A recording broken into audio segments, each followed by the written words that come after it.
영국 레전드 웨인 루니의 분석이 다음 시즌 손흥민의 새로운 도약을 기대하게 만들고 있다. 최종전을 치르며 개인 통산 세 번째 텐텐을 기록한 손흥민에게 칭찬이 쏟아지고 있습니다. 손흥민은 20일 셰필드와의 리그 38라운드 원정 경기에 선발 출전하며 한 개의 도움을 포함해 경기 내내 압도적인 존재감을 드러내며 축구 도사다운 플레이로 팬들을 즐겁게 만들었기 때문인데요. 오죽하면 이번 경기에서 두 골을 기록한 클루셉스키보다 많은 주목을 받고 있습니다. 영국 풋볼 런던은 최전방에서 두 골을 기록한 클루셉스키는 주어진 역할을 훌륭히 소화했지만 리그 최종전에서 주인공 자리를 차지한 선수는 이번에도 주장 손흥민의 몫이었다. 손흥민은 왼쪽 윙어로 출전했음에도 경기장 구석구석 그의 족적을 남길 정도의 활동량을 자랑했고 압박과 역습 그리고 패스와 슈팅 등 축구도사로 불리는 만점짜리 활약으로 팬들의 기립박수를 받았기 때문이다. 손흥민이 플레이메이커로 전향해도 향후 5년은 거뜬하다는 평가가 괜히 나오는 것이 아니다. 라고 설명했습니다. 토트넘은 지난 맨시티전 패배로 인해 챔피언스리그 티켓이 물 건너갔지만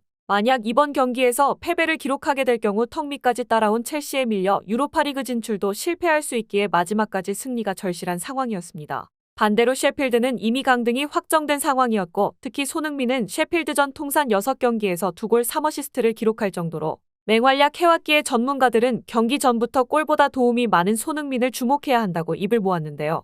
실제로 최종전은 경기 초반부터 손흥민의 발끝이 불타오르며 일방적인 경기 구도가 만들어졌습니다. 축구 통계 매체 후스코어드 기준으로 토트넘의 점유율은 무려 76.1%에 달했고 슈팅도 18회나 기록해 전문가들은 이런 압도적인 경기력의 중심에 토트넘의 주장 손흥민이 있다고 설명했는데 영국 BBC의 전문가들은 토트넘은 전반 14분 만에 최종전을 승리로 장식했다. 비록 강등이 확정됐지만 팬들 앞에서 최종전을 승리로 장식하고 싶었던 셰필드는 손흥민을 막기 위해 최선을 다했지만 결국 그의 어시스트 한 방에 무기력한 경기를 이어가야 했다. 전반 14분 압박에 성공한 반더벤이 중앙으로 낮고 빠른 패스를 전달했고 메디슨은 불안한 첫 터치로 찬스를 날리는 듯했지만 바운드되며 예측하기 어려운 높이로 튀는 볼을 손흥민은 침착한 터치 한 번으로 위협적인 찬스로 되돌려 놓았다. 워낙 순간적인 패스였기에 셰필드의 수비진은 대응도 못하고 클루셉스키의 마무리를 지켜봐야 했다. 클루셉스키의 두 번째 득점이자 승리를 확정짓는 쐐기골에서도 역시 가장 눈에 띈 선수는 손흥민이었는데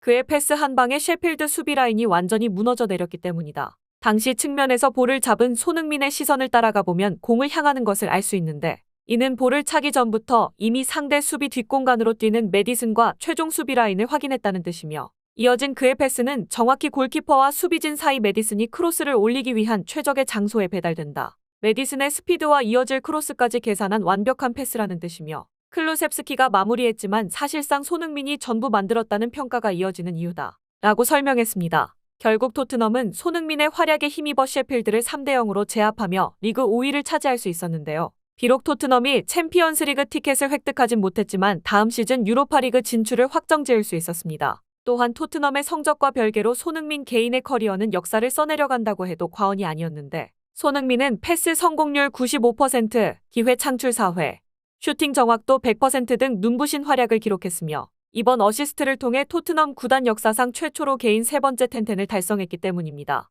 10득점과 10도움 이상은 사실 기록 자체만 놓고 봐도 엄청난 영향력을 행사했다는 뜻인데요. 이에 영국 더 선은 손흥민은 진작에 9개의 도움을 비롯해 수많은 찬스를 만들어왔다. 동료들이 그의 완벽한 패스를 절반만 성공시켰어도 오래전에 그는 새로운 역사를 쓰고 있었을 것이다. 세 번째 텐텐을 달성하며 손흥민은 프리미어리그 레전드 반열에 확실히 올라섰는데 이는 지난 여름 떠난 해리 케인도 이뤄내지 못한 기록이며 EPL 내에서 오직 6명만 이뤄낸 대기록의 한 페이지에 손흥민이 이름을 올렸다는 뜻이다. 라는 극찬을 남겼습니다. 두 골을 기록한 클루셉스키도 손흥민을 향한 남다른 애정을 과시했는데 그는 경기 후 스카이 스포츠와 인터뷰를 통해 모두 알고 있겠지만 소니는 매우 중요한 선수다. 우리 주장이자 모두에게 훌륭한 모범이 되기 때문이다. 모두가 그를 따르고 돕기 위해 노력하고 있다. 다만 언제나 도움을 받는 건 나를 포함한 토트넘 선수들이며 이번 경기 역시 마찬가지였다. 토트넘의 위협적인 찬스 대부분이 그의 발끝에서 만들어지고 있으며 그가 없었다면 아마 지금의 토트넘도 그리고 나도 이 자리에 없었을 것이다.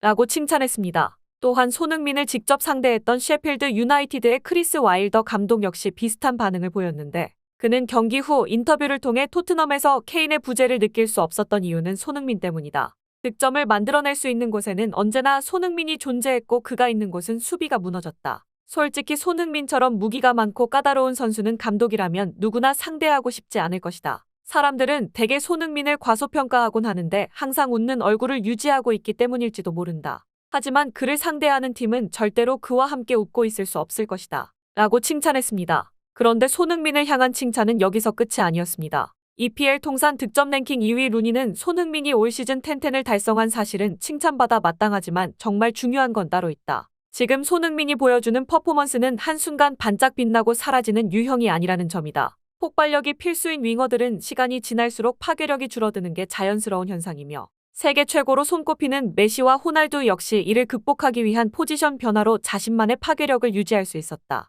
그리고 이러한 움직임은 최근 손흥민의 경기들을 살펴보면 금방 알 수 있다. 매 경기 3회 이상 빅찬스를 만들어내고 있기 때문이다. 최소 5년은 그의 가치가 오히려 상승할 거라는 뜻이다. 공격수에게 가장 중요한 건 골이지만 이는 어디까지나 팀이 승리했을 때 얘기다. 실제로 세계 최고의 피니셔 손흥민은 동료들의 패스를 받지 못해 유효 슈팅을 기록하지 못한 적도 있다. 때문에 승리의 가장 중요한 능력은 플레이메이킹이며 손흥민은 경기를 뒤집을 플레이메이킹과 찬스를 놓치지 않는 마무리까지 모두 가능한 완성형 공격수라는 말이 된다. 솔직히 손흥민이 리버풀이나 맨시티에서 뛰었다면 그가 보유한 기록들은 이미 오래전에 갈아엎었을 것이다. 실제로 이번 경기에서도 메디슨과 존스는 손흥민의 완벽한 패스를 허무하게 날린 바 있으며 지난 경기들을 포함하면 손흥민을 제외한 동료들의 기대 득점값은 처참한 수준이다. 유일하게 소니만이 레전드이자 월드클래스로 불릴 자격이 있다. 라고 칭찬했습니다. 이에 토트넘 팬들은 토트넘 공격수들이 사람처럼 뛰었다면 소니의 도움은 20개를 넘었을 것이다. 소니의 패스를 잘 받아먹어야 그를 향한 집중 견제가 느슨해지고 그래야 소니의 득점이 터지는 선순환이 이어질 텐데 토트넘은 시작과 끝 모두 손흥민이 필요하다는 게 제일 문제다. 메디슨은 시즌 초반 호들갑 떨더니 지금은 하위권 팀의 그저 그런 미드필더일 뿐이다. 소니가 내준 빅찬스가 메디슨에게 향하면 이제 아무런 기대가 안 되는 상황이다 등의 반응을 보였습니다. 토트넘 공격진의 부진의 포스테코글루 감독은 사령탑에 앉은 첫 시즌임에도 비판 세례를 듣고 있었는데 영국 디애슬레틱은 토트넘의 2023-24 시즌을 결산해보면 그들은 1995년 프리미어리그가 20개 클럽으로 확정된 후 첫 10경기에서 8승을 거두고도 4위 안에 들지 못한 최초의 팀이 됐다. 토트넘은 10라운드까지 8승 2무 무패 행진으로 단독 선두 자리에 안착했고 포스테코글루는 EPL 최초로 부임 첫 달부터 3개월 연속 이달의 감독에 등극했다. 하지만 토트넘의 돌풍은 그때부터 하향 곡선을 그렸다. 토트넘은 2명이 퇴장당하고도 센터서클까지 라인을 올리는 과감한 공격 축구를 구사했으나 손흥민을 제외한 공격진의 부진으로 한계만 부각되고 있다. 올 여름 공격진 보강에 많은 이목이 쏠리는 이유다. 라며 토트넘의 행보를 주목해야 한다고 강조했습니다. 시즌을 마무리하며 부족한 점을 개선하기 위해 여름 이적 시장에 본격적으로 눈이 쏠리는 지금 손흥민이 토트넘을 벗어나 새로운 도약을 시도하게 될지 귀추가 주목되고 있습니다.